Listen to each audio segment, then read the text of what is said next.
श्री शिवाय नमस्तुभ्यम मित्रों। जय महाकाल, हर हर महादेव। तो मित्रों, कैसे हैं आप सब? आशा करते हैं आप सब लोग बहुत अच्छे होंगे। मित्रों, हम सबको पता है कि आज है 14 जुलाई और आज है सावन के पहले सोमवार का बहुत ही विशेष सा दिन है। जिस दिन का आप सभी लोग इंतज़ार कर रहे थे इतने दिनों से, वह सोमवार का, वो भी सावन का सोमवार का दिन है।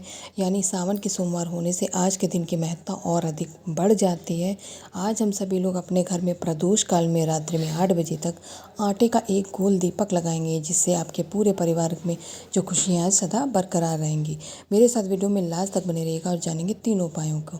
सबसे पहले उपाय की बात करते हैं कि आज सोमवार के दिन हम शिव दीपक कैसे लगाएंगे। यानी महादेव जी को प्रसन्न करने के लिए आप लोग जो प्रदोष काल में दीपक लगाएंगे, आज हम लोग आटे का दीपक लेंगे। मिट्टी का दीपक नहीं लेना है।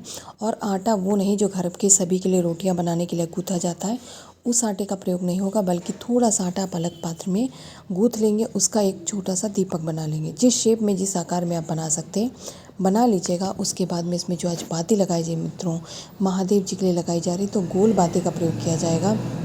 साथ ही में इसे प्रज्वलित करने के लिए आज हमें घी की आवश्यकता पड़ेगी। ठीक है, आटे का दीपक, गोल बातें और घी से प्रयोग किया जाएगा। इतनी बातों को ध्यान रखने के साथ एक चुटकी काला तिल ले लीजिएगा, जिसका हम सभी लोग आसन लगाएंगे। इस दीपक को हमें लगाना है, शिव दीपक है तो भगवान शिव जी की शिवलिंग के पास ही लगाना है दीपक को। आप अगर मंदिर जा सकते हैं तो अच्छी बात है, नहीं जा सकते हैं तो आपको अपने घर की शिवलिंग जो है छोटी सी, वहाँ पे आप सभी लोग को दीपक लगाना, कहीं और मत लगाइएगा भूल से भी। यहाँ पहुँच करके सबसे पहले आपने जो एक चुटकी लिया है काला तिल, उसका आसन लगाएंगे मित्रों। आसन लगाने के बाद में जो आपने आटे के इस गोल दीपक को तैयार किया है, उस आटे के दीपक को इसी काले तिल के आसन पे क्या करेंगे, स्थापित कर देंगे। स्थापित करने के बाद में अब बारी आती है इसे प्रज्वलित करने की। तो सोमवार का दिन है और मित्रों, सावन का सोमवार होने से बहुत ही विशेष सा दिन हो जाता है आज। यानी आज अपनी मनोकामनाओं को महादेव जी को प्रसन्न करने का दिन है। आप सभी लोग इस सावन के सोमवार के दिन जब इसे प्रज्वलित करेंगे, तो या तो तुम्रुका महादेव जी का नाम लिख दीजिएगा, या फिर तुम्रुकेश्वर महादेव जी का नाम ले करके आप सभी लोग इस बाती को क्या करेंगे, प्रज्वलित कर देंगे। तुम्रुका महादेव जी जो होते हैं मित्रों, आपकी हर इच्छा, हर मनोकामना को पूर्ण करते हैं और आपके घर की खुशहाली, सुख समृद्धि को हमेशा बरकरार रखते हैं। तो हम सभी लोग मित्रों आज सावन के पहले सोमवार के दिन तुम्रुकेश्वर महादेव जी का स्मरण करेंगे, उनसे अपने हृदय की बात कहेंगे, अपने घर की सुख समृद्धि और खुशहाली की कामना करते हुए इस दीपक को जलाने के बाद इस पे जलते हुए दीपक के अंदर कुछ चावल के दाने या फिर कोई भी अनाज का दाना डाल करके और महादेव जी का आशीर्वाद ले करके अपने अन्य कामों को करेंगे। तो मित्रों, पहला उपाय आप सभी लोग समझ गए, ऐसे मैं आशा करती हूँ। अब चलिए सावन के पहले सोमवार के दिन करने वाले दूसरे उपाय की बात कर लेते हैं। मित्रों, आज हम जो लोग दूसरा उपाय करने वाले हैं, वह है आपके घर की रोग मुक्ति को दूर करने वाला उपाय। इसके लिए स्क्रीन पे हमें काले तिल दिख रहे हैं मित्रों। हमें इस बार एक चुटकी नहीं लेना है, बल्कि गिन करके आप 31 दाने काले तिल के ले लीजिएगा मित्रों। केवल और केवल 31 दाने। और काले तिल लेने के बाद में अब हम सभी लोगों को लेना है गुड़। जी हाँ, जितना स्क्रीन पे दिख रहा है इतना बिल्कुल नहीं लेना है। एक बड़ा सा टुकड़ा अगर है हमारे पास, उसको तोड़ करके आप उसके छोटे छोटे 7 टुकड़े बना लीजिएगा।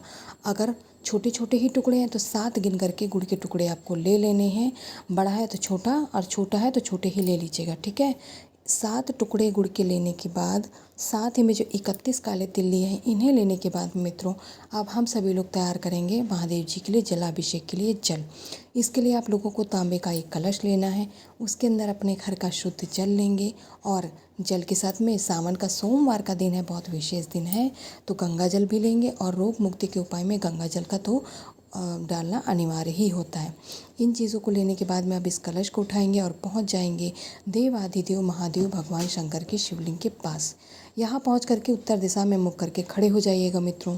इसके बाद में जो आपने 31 दाने काले तिल के लिए हैं, उन सभी दानों को महादेव जी की शिवलिंग के ऊपर क्या करेंगे, समर्पित कर देंगे।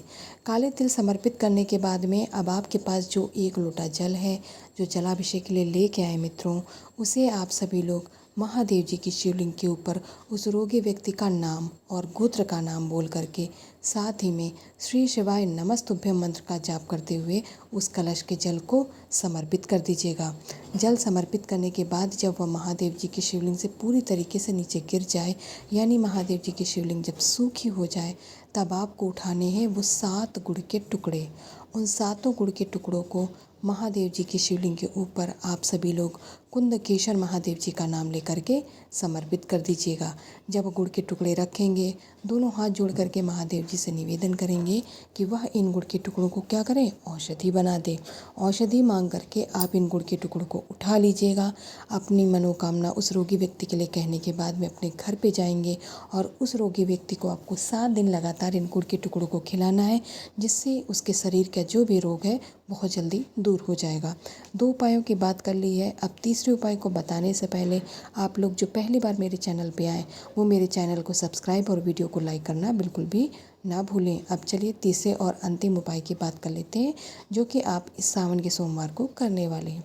मित्रों, जो तीसरा और अंतिम उपाय है हमारा, वह है धन लाभ का उपाय। इसके लिए आप सभी लोग जानते हैं कि माता लक्ष्मी को कमलगट्टा बहुत प्रिय होता है। तो आप लोगों को अपने घर में धन की वृद्धि के लिए, धन लाभ के लिए एक कमलगट्टा ले लेना है। कमलगट्टे के साथ साथ पीले चंदन का जो उपाय किया जाता है वो बहुत ही अद्भुत और लाभदायक होता है। तो आप सभी लोग थोड़ा सा पीला चंदन लेंगे, अगर सूखा है कुछ जल की बूंदें डाल करके उसका पेस्ट बना लीजिएगा। इसके बाद इन दोनों चीज़ों को लेने के बाद में फिर से हम एक कलश तैयार करेंगे तांबे का अपने घर का, जिसमें आप लोग अपने घर का शुद्ध जल और गंगा जल दोनों चीज़ें ले लेंगे। इस उपाय में आप लोगों को कमलगट्टा जल के अंदर नहीं डालना है, ठीक है। सभी चीज़ों को लेकर के अपने इष्ट, अपने आराध्य भगवान शंकर की शिवलिंग के पास पहुंच जाएंगे। मित्रों, उत्तर दिशा में मुख करके खड़े हो जाइएगा।